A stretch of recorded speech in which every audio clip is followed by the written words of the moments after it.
চাই যাতে সকল মুসলিম একত্র হয়ে একসাথে আমরা ঐক্যবদ্ধ হয়ে আমরা যাতে সবাই একসাথে যাতে ঈদ মিলাদুন্নবীর জশ্নে জুলুস করতে পারি। আমরা প্রতি বছর জশ্নে জুলুস ঈদ মিলাদুন্নবী পালন করে থাকি। আল্লাহ রাব্বুল আলামিন যে আমাদেরকে ফালিয়াফরাহু দ্বারা খুশি উদযাপন করার জন্য বলেছেন।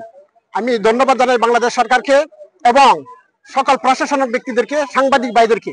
প্রত্যেক মুমিন মুসলমান উপস্থিত হয়েছেন, হাজার হাজার সমাগমের মাধ্যমে আমরা ঈদ উদযাপন করছি।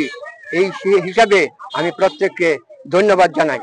আমি আজকে এই কথাটাই বলতে চাই যে ঈদ না আসলে আমরা কুরআন কিতাব কোনো কিছুই পাইতাম না, আমরা মুসলমানও হইতাম না।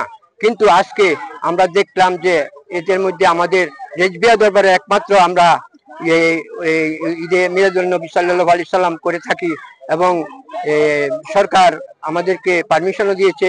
আমরা এই বিষয়ে আমরা খুব আনন্দিত এবং খুশি। বাংলাদেশ নয়, পৃথিবীর অন্যান্য দেশে নবীজির সেই শুভ আগমন দিন উপলক্ষে বিভিন্ন অনুষ্ঠান প্রোগ্রাম আয়োজিত হবে। যারা নবী প্রেমিক তারা কিয়ামত পর্যন্তই পালন করবে। ক্রমান্বয়ে কিয়ামত পর্যন্তই চলতে থাকবে। নবী প্রেমিক যতদিন পৃথিবীতে থাকবে ততদিন ঈদ মিলাদুন্নবী সাল্লাল্লাহু আলাইহি সাল্লাম উদযাপিত হবে। 12 রবিউল আউয়াল আজকে ঈদের দিন। আমরা নবীজির আগমন উপলক্ষে, রাহমাতাল লিল আলামিনের আগমন উপলক্ষে আমরা আজকে বিভিন্ন সংগঠন, রেজবিয়া দরবার, আহলে সুন্নাত ওয়াল জামাত, যুব কাফেলা, তরিকত কাফেলা, যত অঙ্গ সংগঠন আছে তাদের আয়োজনে আমরা আজকে এই আয়োজন করে ঈদ উদযাপন করতে পেরেছি। সেই জন্য আল্লাহ পাকের দরবারে আমরা শুকরিয়া, আলহামদুলিল্লাহ।